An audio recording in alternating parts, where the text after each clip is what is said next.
Imagine being a writer and pitching the idea of taking a random comic book character, played by a pop culture phenom who's never starred in a big budget movie, and then make the story a remake of a classic Hollywood film, but set it in the near future during another type of war.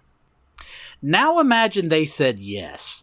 On this episode of Moving Panels, we discuss Barb Wire.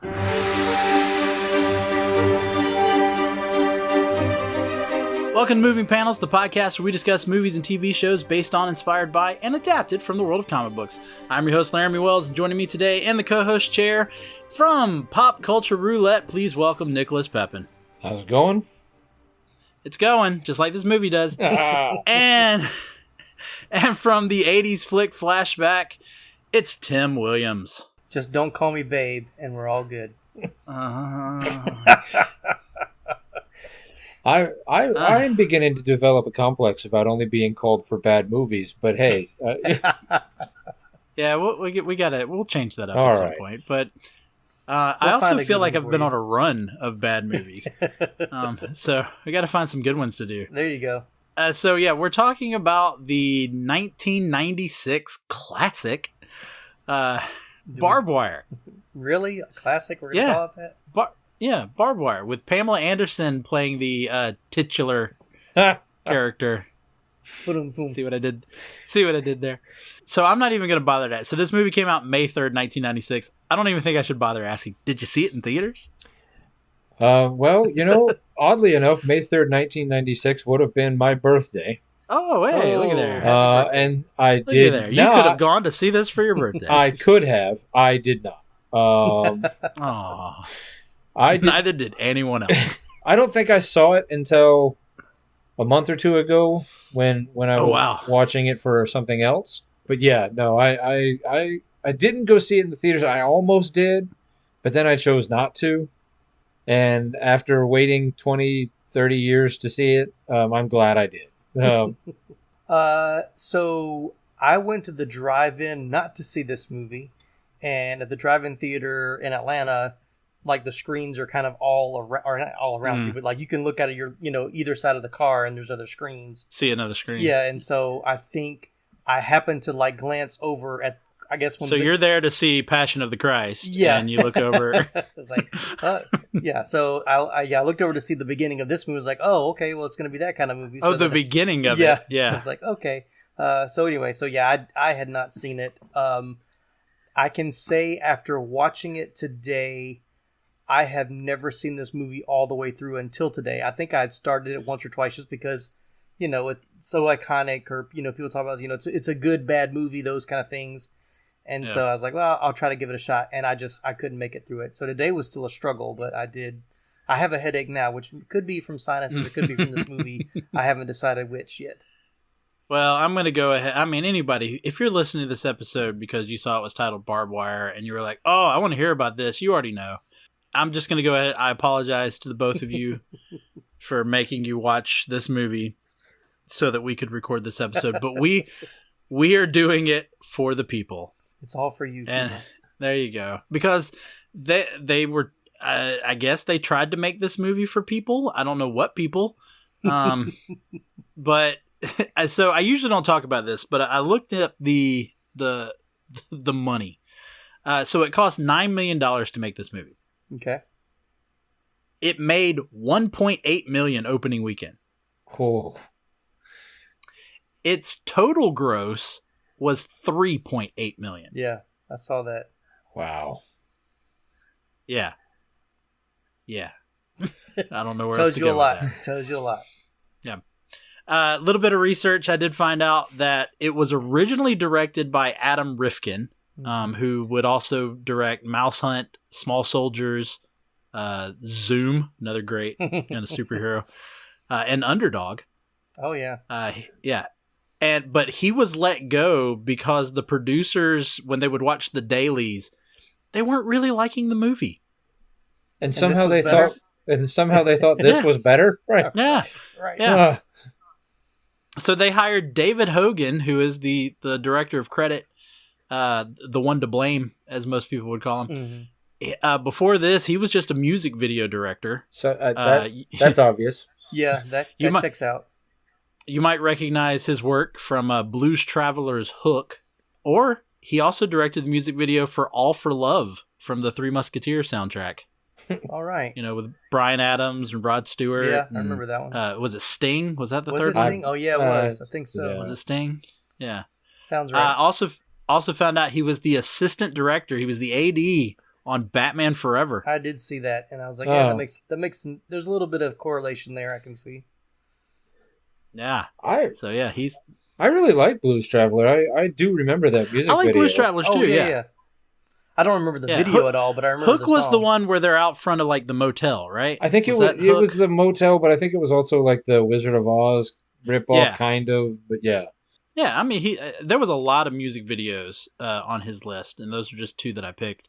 But yeah, he had some good ones. There was some with Dave Matthews and Sheryl Crow, I think, was on the list. So a lot of good 90s. Yeah. Yeah, 90s music videos. So we got Barb Wire, which takes place in 2017. Or does it?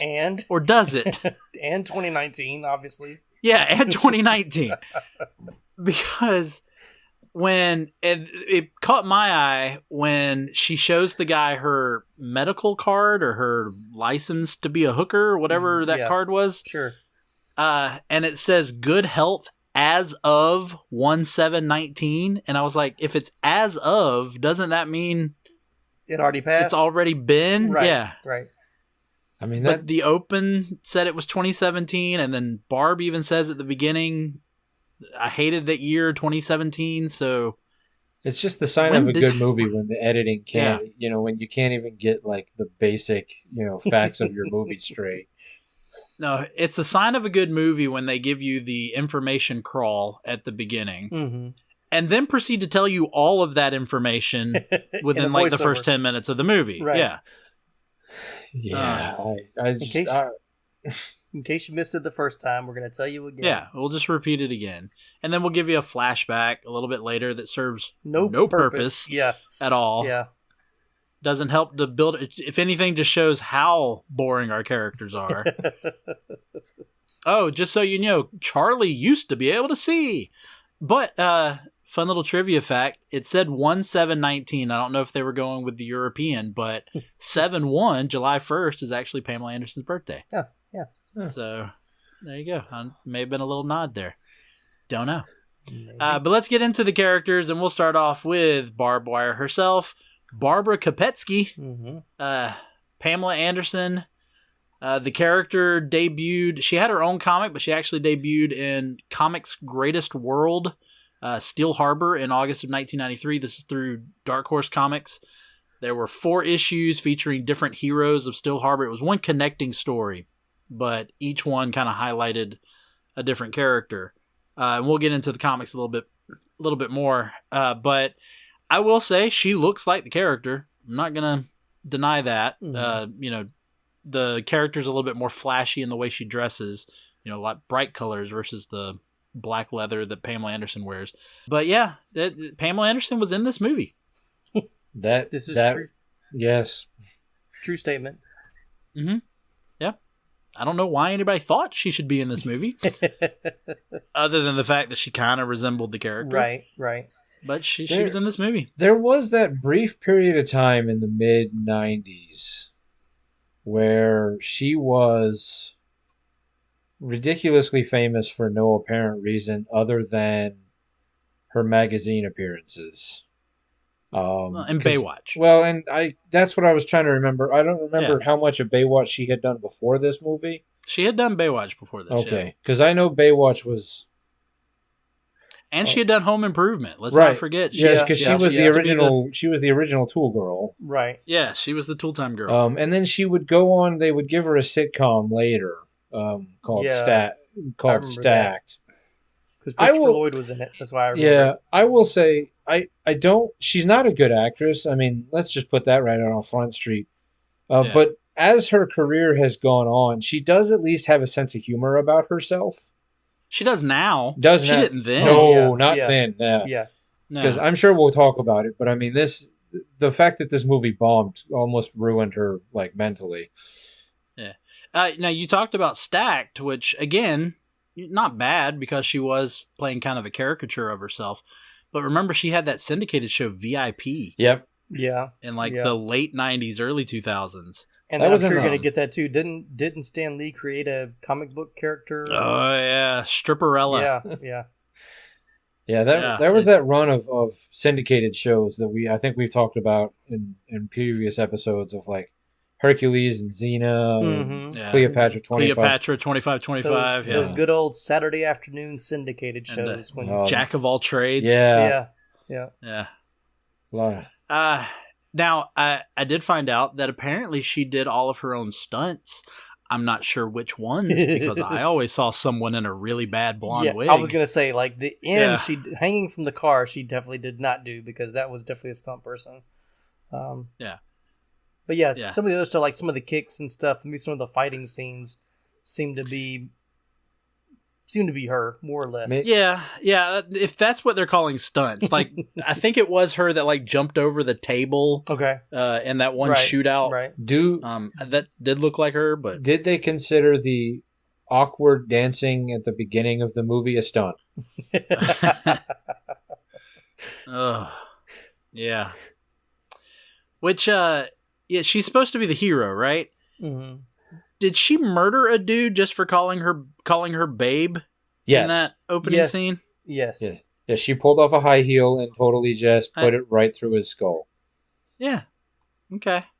Yeah, but that's our hero. That's what we're gonna start off with. I will go ahead and say that "Don't Call Me Babe" is probably the only thing they kept from the comic. Oh, okay. So I'll go ahead and throw that out there, but we'll get to that later. Let me run through the other cast here, and we can talk about whoever we want to talk about. So you had, again, Barb Wire, played by Pamela Anderson Lee at the time. Let's not forget she was Pamela Anderson Lee. We got Axel, played by current Boba Fett, Tamura Morrison, and I probably butchered his first name. Cora D, our damsel in distress, I guess you'd call her, played by Victoria Rowell. Charlie, Barb's brother, played by Jack Noseworthy. Chief Willis, played by John Connor's foster dad. Alexander Berkeley. Yep. And again, if I'm going to have Nicholas Pepin on this show, we got to talk about Curly, played by Udo Kier. Absolutely. Oh, I thought that was Daddy Warbucks. I'm sorry. I got him confused. Well, then he put the wig on and he was Annie for a little bit. Yeah. So those are the only ones that I want to mention as big cast. I do want to give my own little shout out to the late Andre Rosie Brown, who played Big Fatso. Okay. I see him, and you would talk about 90s. I swear that man appeared on every sitcom there was in the 90s. I remember him on Full House. I remember him on Fresh Prince. I remember him on Step by Step. I think the Drew Carey Show.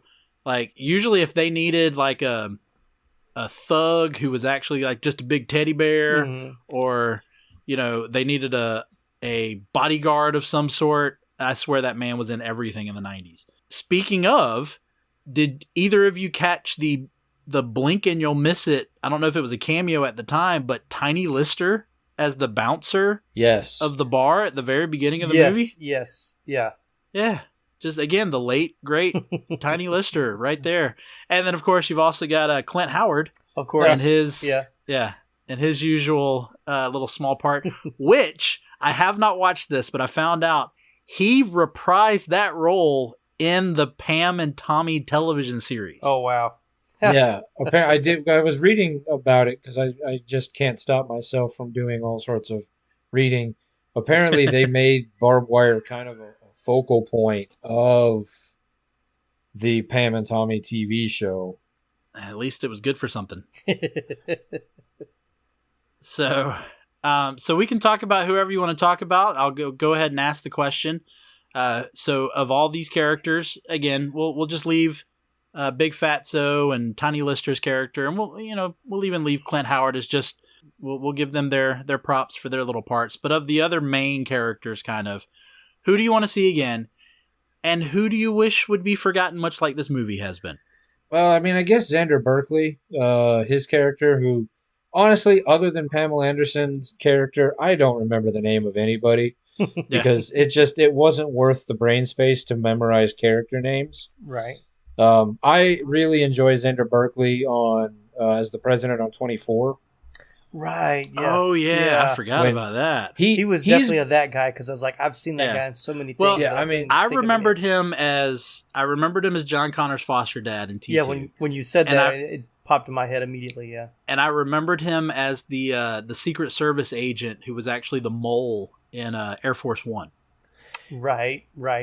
He has that smarmy, like bad guy look. So like whenever I see him in a show. Like, I just automatically, based on the fact that he's almost always been the bad guy anyway, right. I just assume that he's going to be the bad guy. So whenever he, like if he starts off as the good guy, I'm like, he's the mole. He's really secretly the bad. So I'm never surprised by it. But, right. But he's really good at being the smarmy bad guy. Definitely. Even though he's not really the bad guy in this one, he kind of becomes an ally to her at the end. So, yeah, that's a little bit of redemption for him. He's the cop that is following the orders of the space, the Nazis. Germans.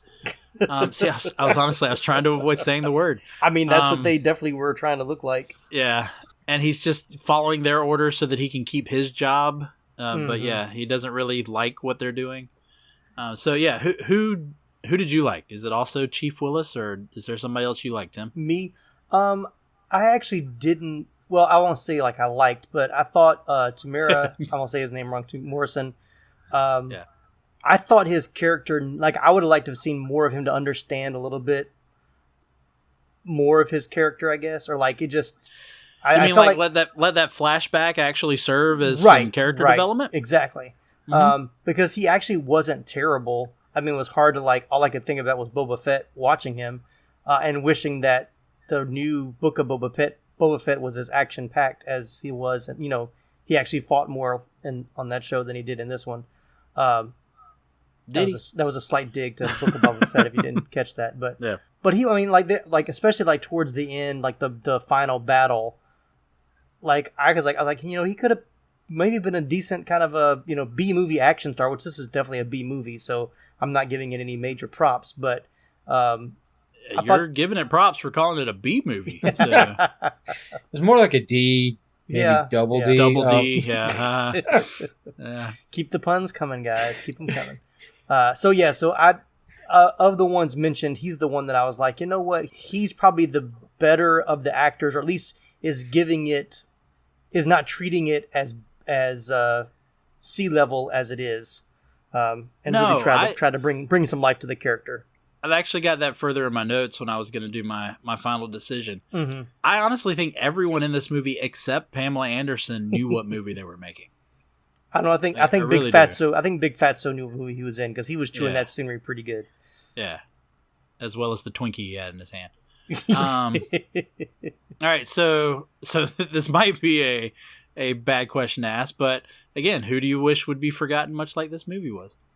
I mean, is it fair to say everyone else? That's what I was thinking.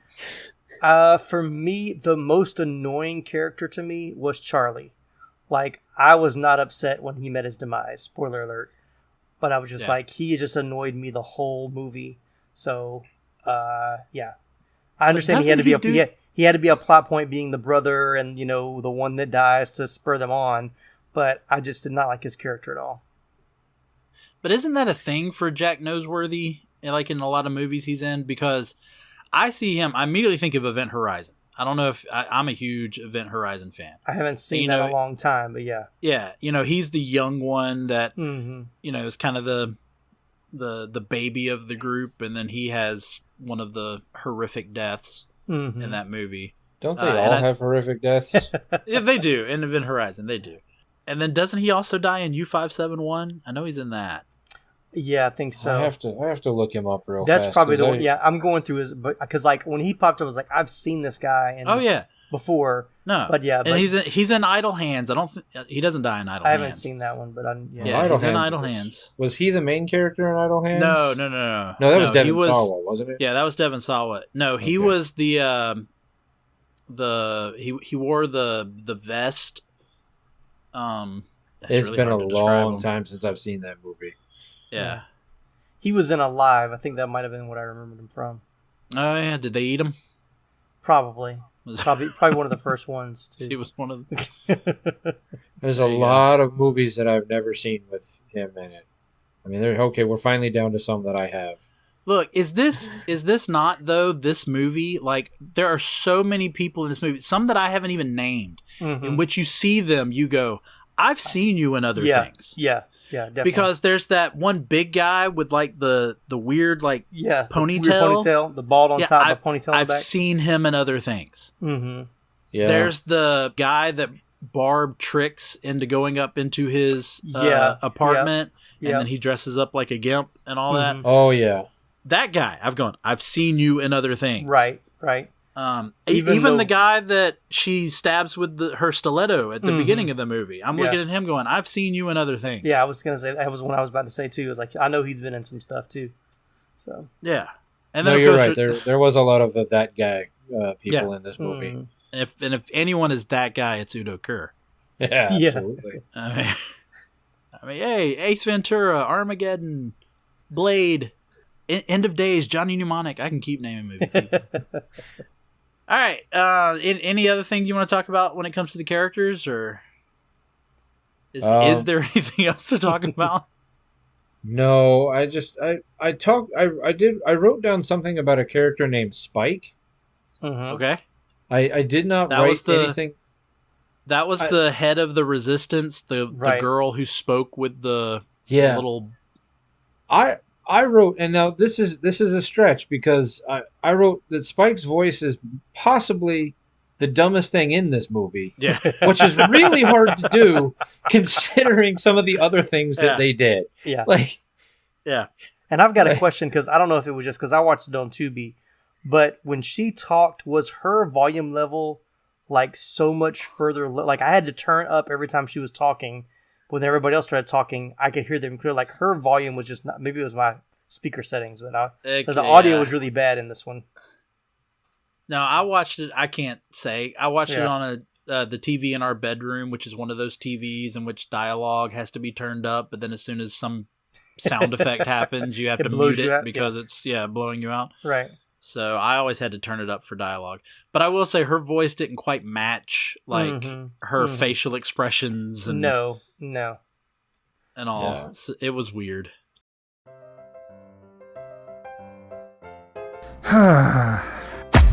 What seems to be the problem, pal?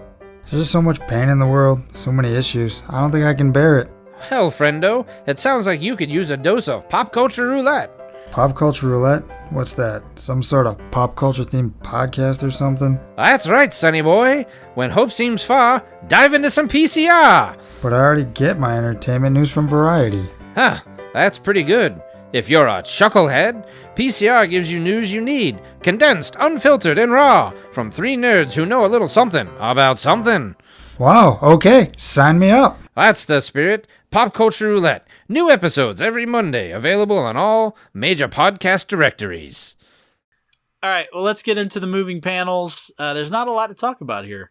Again, this is from a comic that really ended the same year the movie came out. It did get a reboot in 2015 for a few issues. Yeah, so the comic, though, is set in an alternate universe. Okay. Whereas this one was implying that it was still our universe, just, in the future. That something had happened in the the distant future of 2017 or 2019 or whenever this movie takes place. The comic set in an alternate universe where aliens arrived, like back in the 30s or 40s. I don't remember exactly when it was. And they conducted experiments, and the U.S. tried to bomb them, and the explosion led to a rip in a portal that they called the Vortex. And the Vortex was releasing energy that was deforming the soldiers that got too close to it, killing them instantly. And some of them would get, all of a sudden these deformities or powers, which they really allude to in the comic, that a couple of the soldiers get turned into the Human Torch and the Thing. Oh, okay. Yeah, they even have a frame where he looks like the Thing, like his face, the one solid eyebrow that the Thing has. But then slowly over the years, people have developed superpowers. So there are superpowered people in the comic book. Not in the Probably movie. could have made this movie a little bit more interesting. All of that could have made this movie more interesting. Right. Yeah. So, so there's really, other than, like I said, Barb Wire, Charlie being her brother, being blind. He's the one that kind of makes her weapons and all in the comic. She does run a bar, and the bar is called Hammerhead. So all that's the same. The Steel Harbor is the name of the city. And that's it. That is it. No other character. The whole Nazi cops, space Nazis, whatever they were, nothing there. It's all gang wars. So probably the stuff with Fatso was the closest that anything comes, but Fatso's, to my knowledge, not a character out of the comic. Her main bad guy is a guy named Mace, who's just big, like indestructible dude. She has a bodyguard called the Machine, which is like a half android dude who is awesome. Mm-hmm. And then there's these, like I said, there's a bunch of superpowered characters and all these gangs, and the gangs have superpowered people, and it's all gang war and gang turf type stuff. And it makes for a much interesting read than this 90-minute movie is for the character. Barb Wire even crossed over with The Mask in the comics. Okay. Did you know they're both Dark Horse comics? Right. A lot more interesting stuff in the comic. Now, okay, so what I don't understand, and maybe I read it and I just don't remember, but where does she get? Because her name in the movie is like Barb, whatever you said it was. Was it Ruski or Barbara Kapetsky? Barbara Kapetsky, which is from the comics. Okay. That's from the comics. And her bar is Hammerhead. Yes. Where did Barb Wire come from? I don't think they ever say, to be honest. Yeah, not in the It's movie, just the for name sure. she decides to it's just the name she decides to go by. Because they don't really relay this in the movie all that much, but in the comic book, she's a bounty hunter. Like, she's a bounty hunter. Yeah, they kind of allude to that in the movie a little bit. But yeah, she's just a bar owner by day and bounty hunter by night. Yeah, no, I don't know where they get the barbed wire from. It's cool. That's where they get it from. It's a cool name. It's like Barbara. No one's gonna be in fear of being chased after by Barbara Kapetsky. Right. Like Kelly Kapowski. Yeah. Oh no, Barbara Kapetsky's coming after us.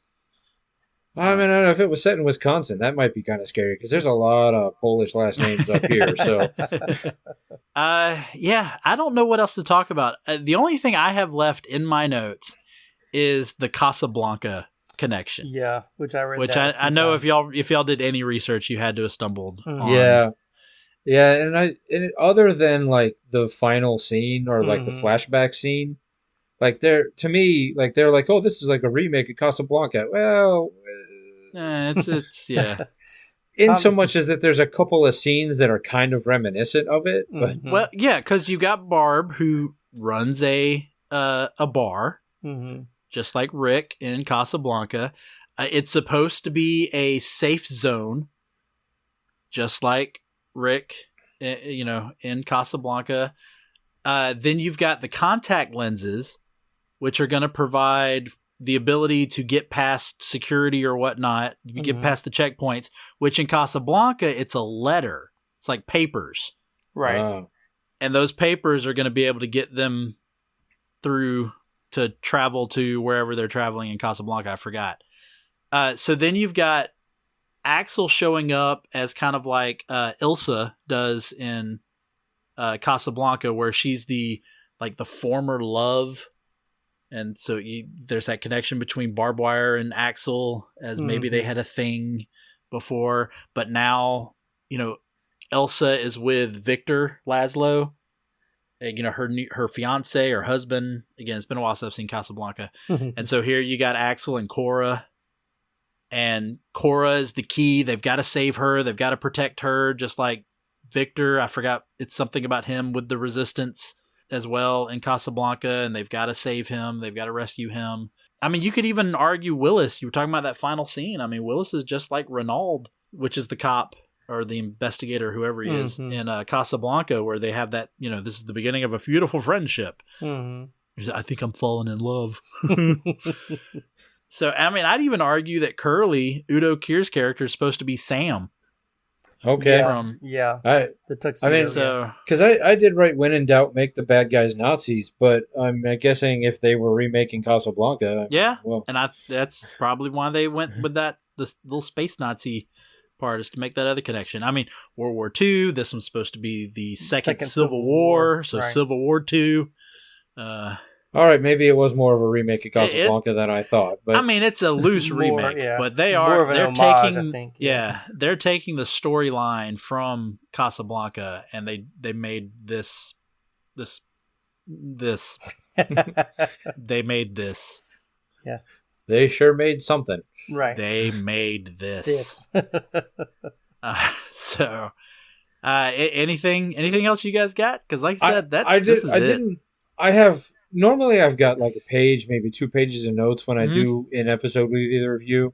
This time I have maybe half a page.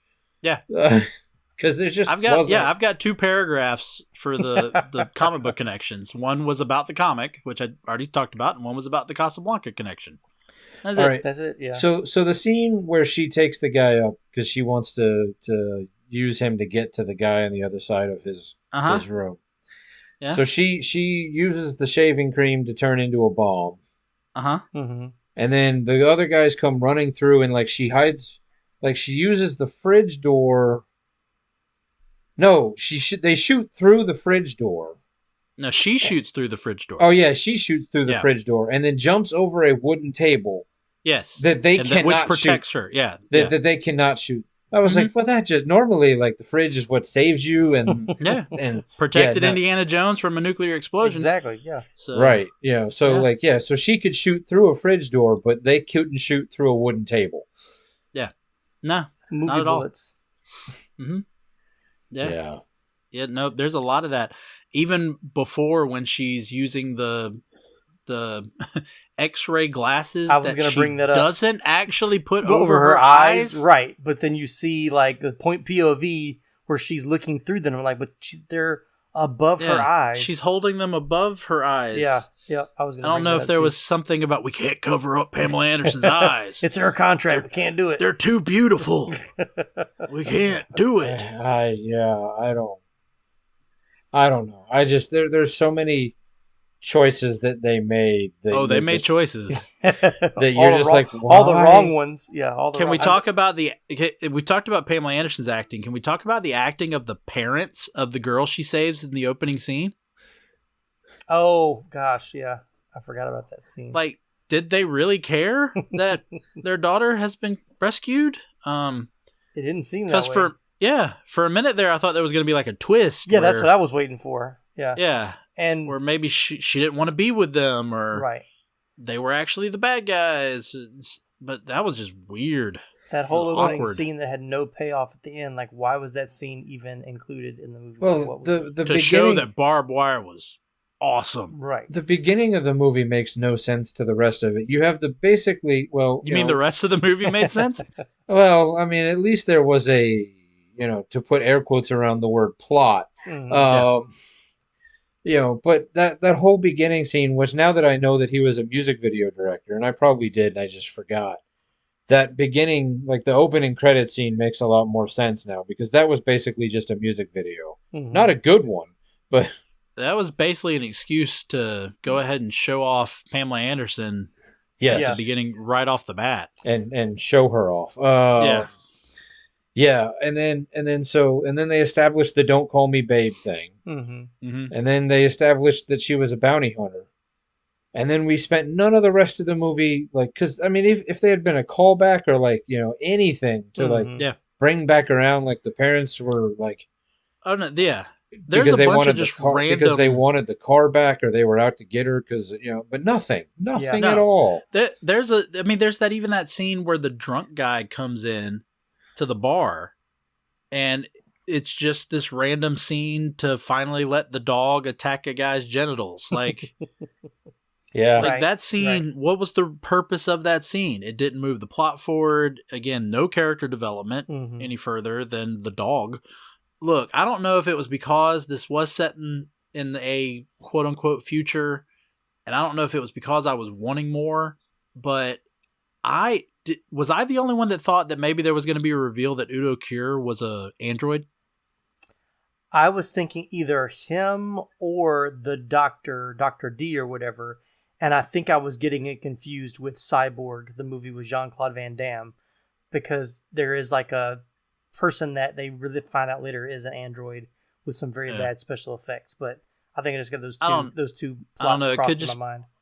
Yeah, it could have been Udo Kier's just flat performance. Yeah, it seemed, but it does seem like they were trying to reference a lot of other movies, because we already talked about Casablanca. We talked about the Nazi uniforms, which were, they gave them like an Indiana Jones, maybe trying to get that vibe. Still Casablanca. Still, yeah. Well, yeah. But then, just lost my train of thought. Talking about the. And then Annie, you got. Oh yeah, Annie. Oh, but then I felt like there was a lot of Mad Max with the kind of the vans, apocalyptic, but even like the was it all of Big Fatso's crew that were kind of like looked like Mad Max type outfits or whatever. Yeah, I mean just about everybody once they.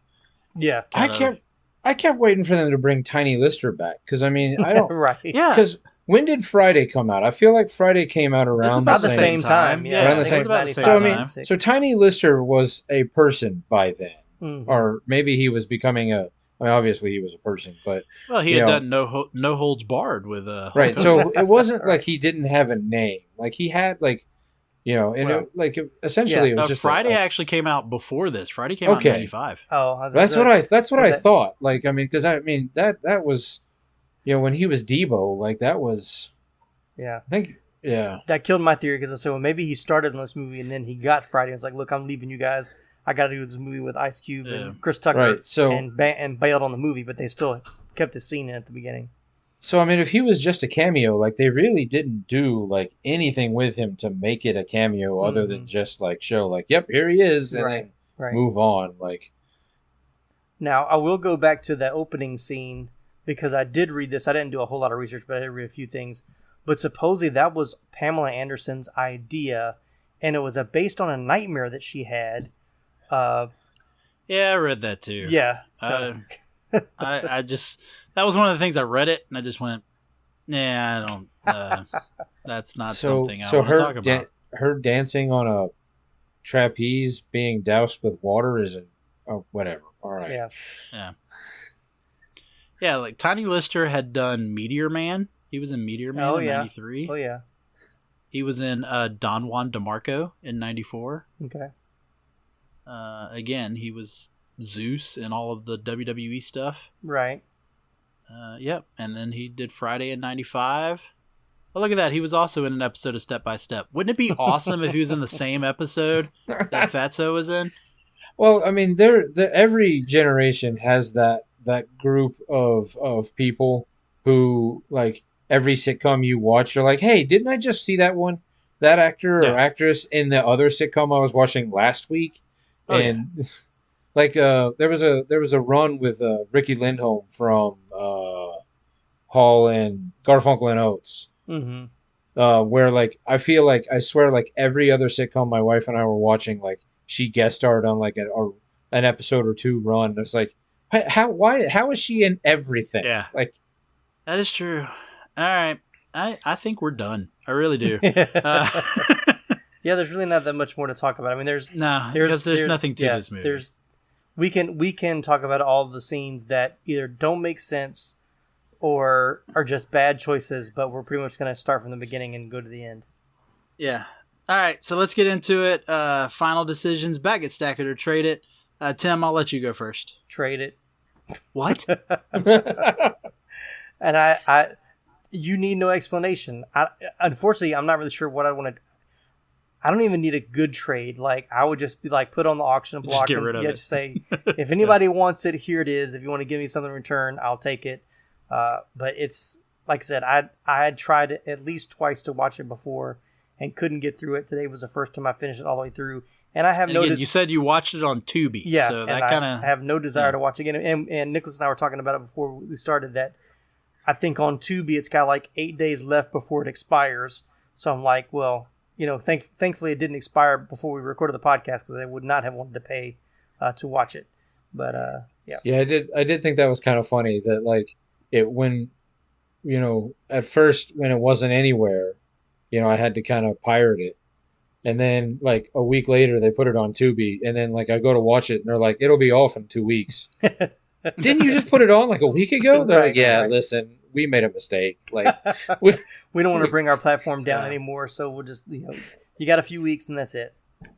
I'll just go ahead and admit it. I own it on Blu-ray. Of course you do. So, yep, I've got Barb Wire on Blu-ray. All right, what say you, Nicholas? I mean, I'm going to have to go ahead and say trade it, too. Like, I mean, I feel like, when you go to GameStop and you're like, I'm going to sell this game and I'll get at least like, and they're $2? Like, no, that's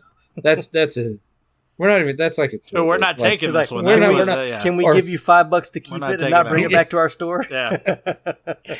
Yeah. That's one we're not at. Like you go to like the used bookstore and they're like, okay, here's the stack that we'll pay this much for. Here's the stack that, we might work you with some trade. Here's the stack that we'd like you to leave the store with. And never come back.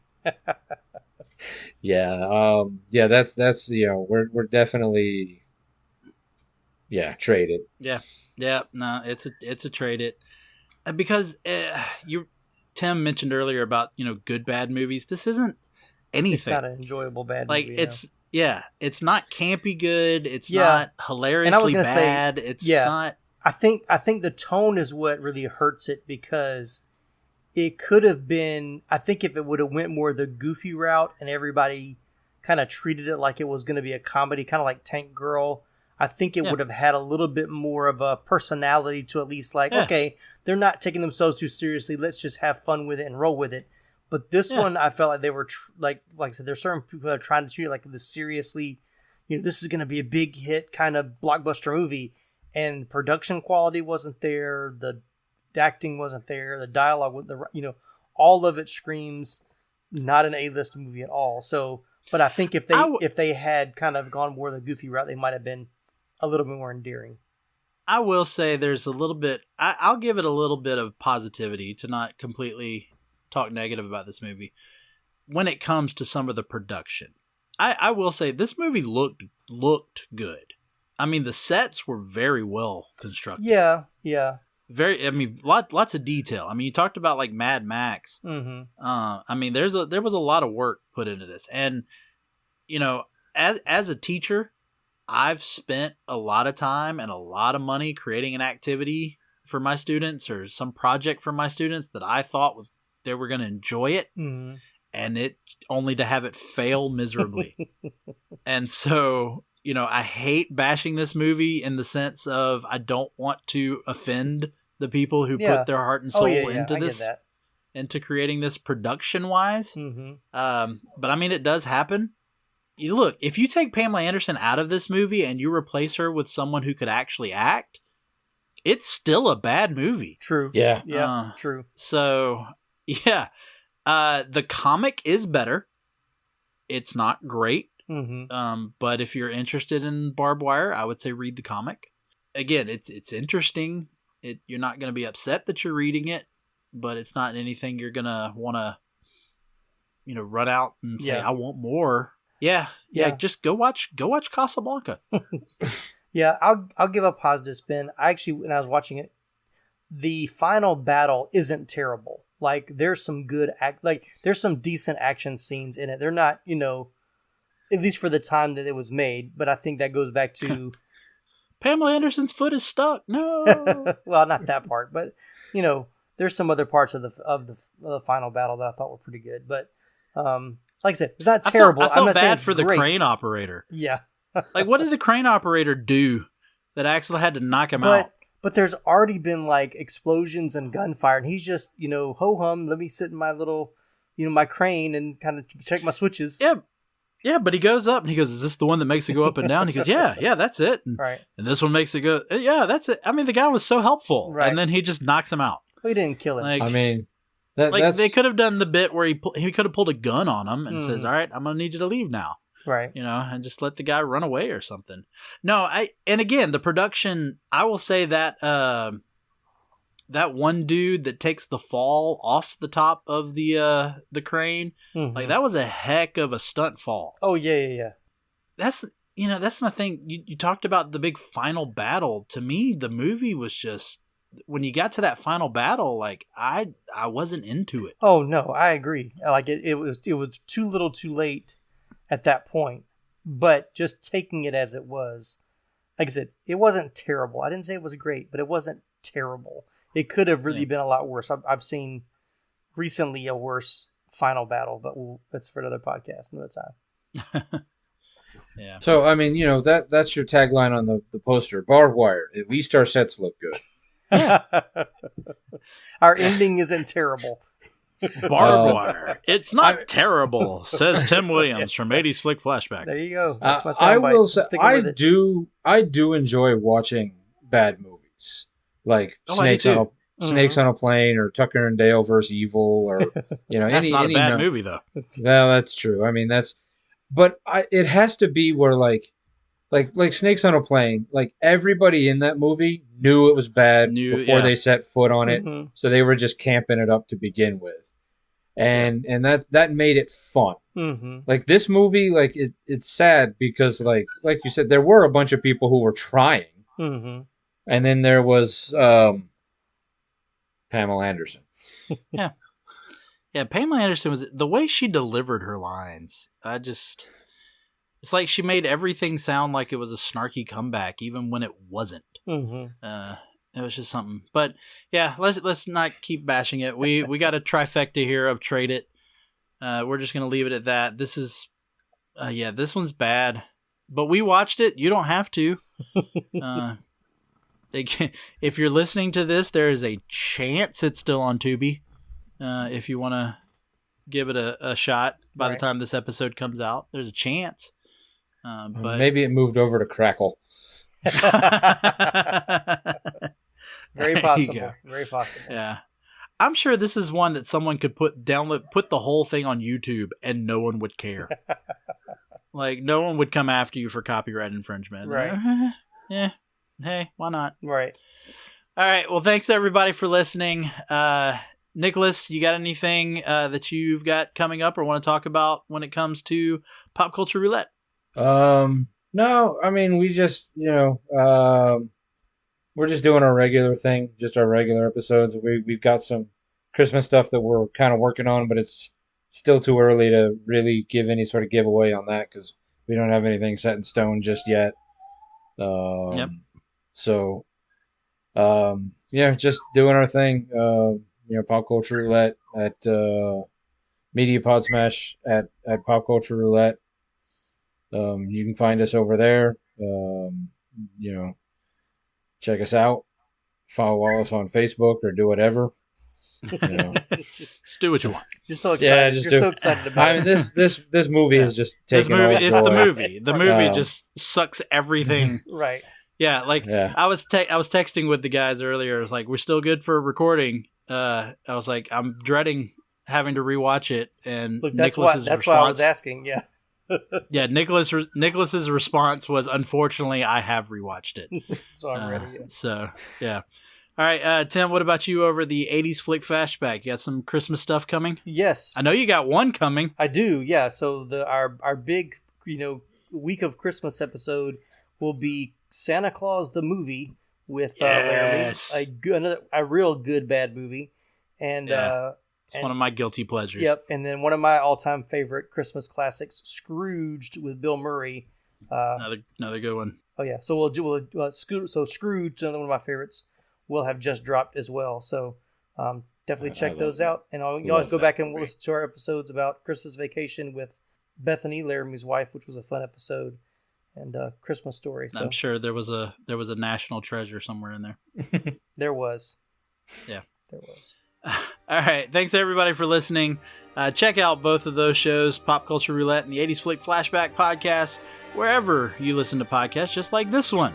And for all three of us, go out there, share it with friends, like, subscribe, comment, tell us how much you like, enjoy, and all that jazz, because come on, it could be worse. You could be watching Barb Wire. But for today, for Moving Panels, I'm Laramie Wells, and I'll see you on the other side of the page.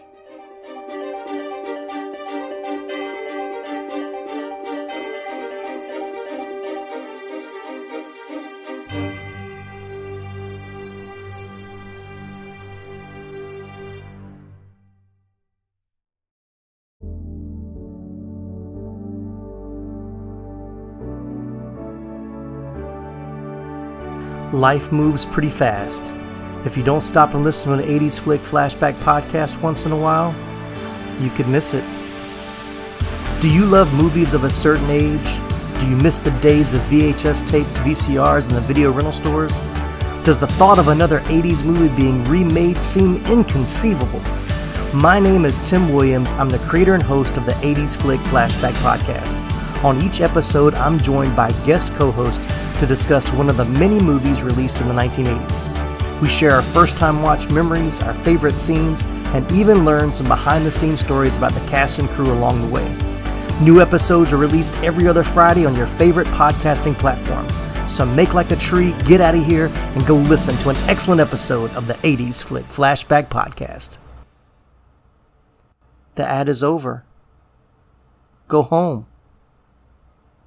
Go. What's up, dudes? I'm Jerry D of Totally Rad Christmas, the podcast that talks all things Christmas in the 80s. Toys, movies, specials, music, books, fashion, and fads. If it was gnarly during Christmas in the 80s, he's got it covered. Wait, is there a lot of things to talk about for the 80s and Christmas? Well, you got the movie giants like Christmas Vacation, Scrooged, and A Christmas Story. There are TV specials like Muppet Family Christmas, Claymation Christmas Celebration, and a Garfield Christmas special. Plus classics shown every year. You also jam out to Last Christmas, Do They Know It's Christmas, and Christmas in Hollis. But most of all, it was a time for the most bodacious, best-selling Christmas toys ever, like He-Man, G.I. Joe, Transformers, and Cabbage Patch Kids. Yes, them too. We cover them all, plus much more, including standard segments like Hap Hap Happiest Memory, Gag Me with the Spoon, The Other Half of the Battle, and Chant with the Littles. So tune in to Totally Rad Christmas everywhere you get your podcasts. Turn the clock back and dive into those warm and fuzzy memories. Later, dudes.